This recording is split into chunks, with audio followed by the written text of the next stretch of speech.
Hello, cult members. Merry Christmas, and welcome to our Doctor Who Christmas special, spoiler-filled review. Spoilers. I mean, we even have the book for River, Spoilers. and so what we're gonna do is we're gonna talk about this Christmas episode. It is the last one for Peter Capaldi. Sad. Yep. And Bill and Nardal. And as much as I liked Peter, I'm cool with losing Bill and Nardal. Nardal could come back. I liked him, but I like Nardal. yeah, Yeah. I don't know. We went back and because BBC played Doctor Who for a week. yeah, this pretty much last that's all we've been watching. week. Yeah, and we had 4 days off and we watched a lot of Doctor Who, and I kind of came to appreciate it more.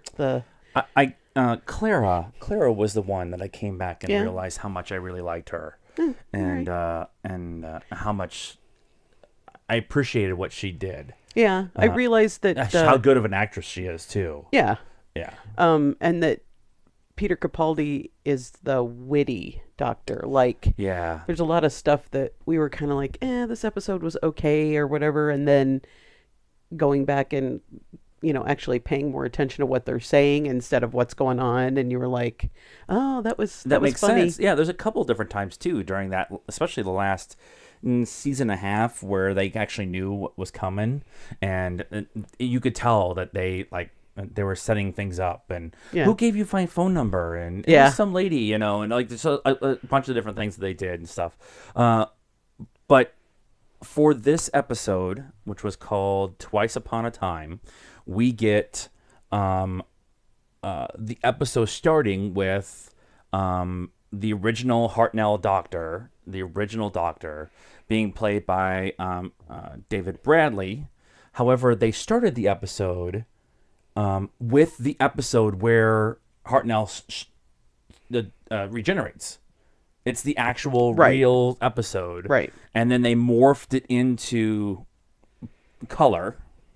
Right. With David Bradley, and then they go outside and they show that it's at the South Pole and stuff. And But they morphed it into that show. yeah, That I don't remember, we didn't look up the name of the show, but that they do about the Doctor. So it was actually a scene from that that's show. right. Yeah, it was they did for you those aren't as weirdos as we are about Doctor Who, obviously. They did a doc. No, it was a biography of Hartnell's Doctor and how he kind of went from really nothing to getting this kid's sci-fi show to how he really kind of set the stage for the Doctor, and it was played by David Bradley, and it was so well done. I think it was done by the BBC. Yeah, I think so.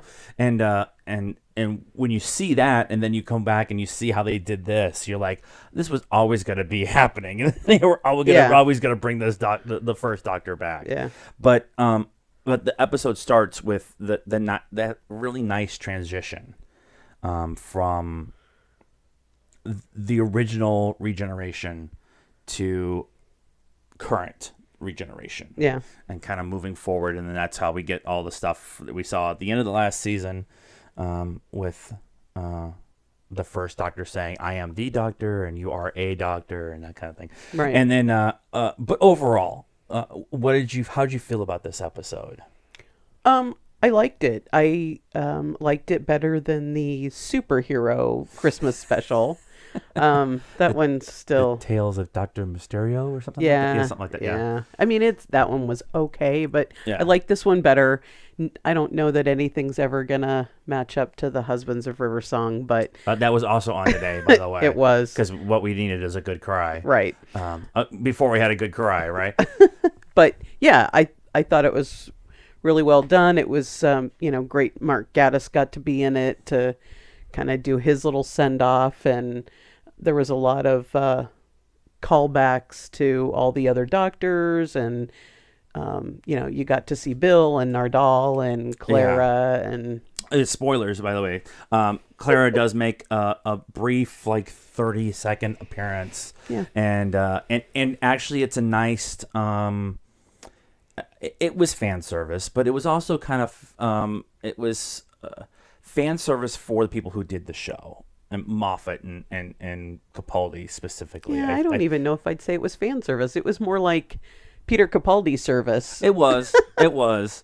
He had, his two companions were Clara and Bill. Yeah. And so that makes a lot of sense that she was in the episode, at least for a little bit. They did that with, was it David Tennant? And he went back to everybody and said goodbye to Captain Jack and to Rose, and like this worked his way through everything. And that was again a kind of a nice little callback to that.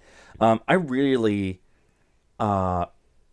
we just finished watching it like maybe 15 minutes ago. In fact, the Peter Capaldi retrospective is actually going on right now. We're going to go watch that as soon as we're done.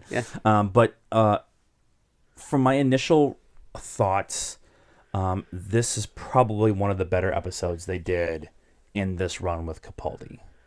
And I only say that because there's a handful, like with all the doctors, there's a handful of the doctors where you're like, okay, I just don't get this episode. Like I don't understand what they're doing.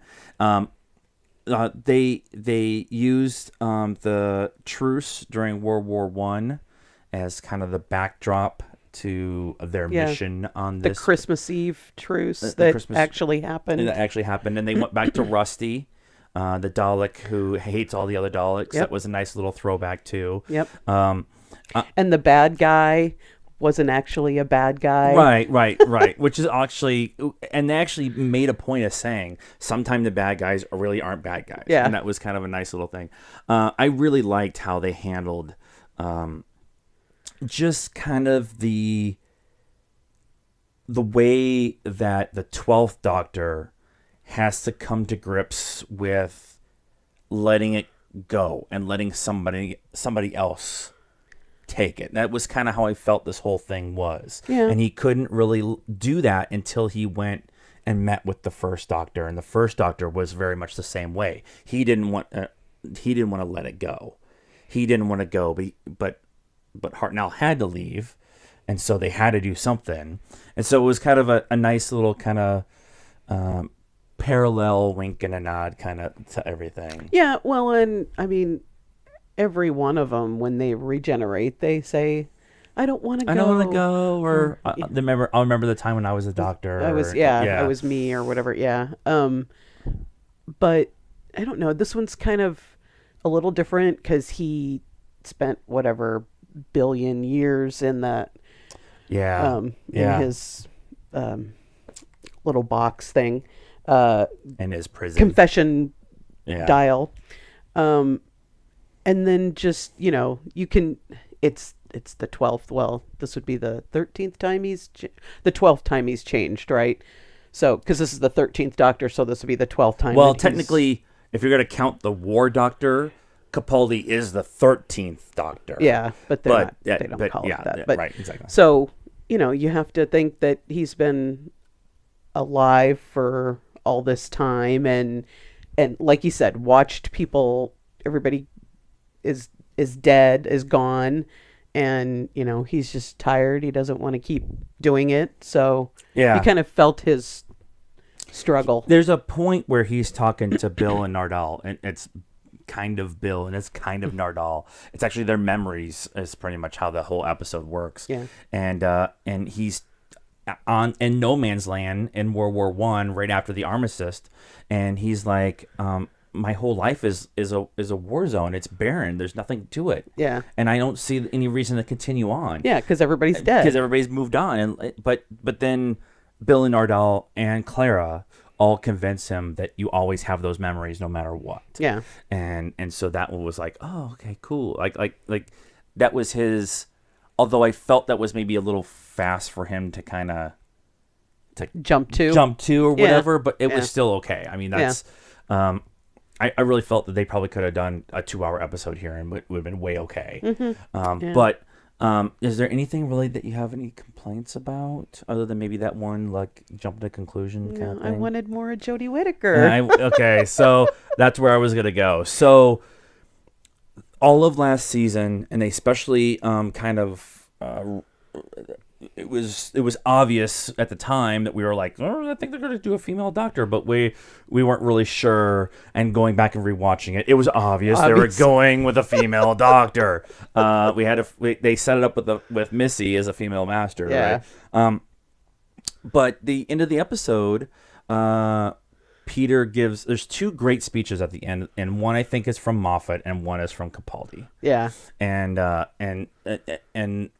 I think the second one where the doctor regenerates is actually Moffat, because he's talking about letting go of the doctor and not letting go of being the doctor. And he's telling the next person, remember, the doctor is this, and they do this. And, right. Yeah. So that's very much a Moffat speech. And then there's one outside the TARDIS on the battlefield that Capaldi gives. That's Capaldi's speech about giving up the reins as the doctor and stuff. So they get done with so Capaldi regenerates, gives this great speech, and regenerates. And Jodie Whittaker, the 13th Doctor, is there in the Doctor's clothes, and she kind of stumbles around, but her hand falls down, and Capaldi's ring falls off. Yeah. And it was like, oh my God, that's such a great physical tell. Yeah.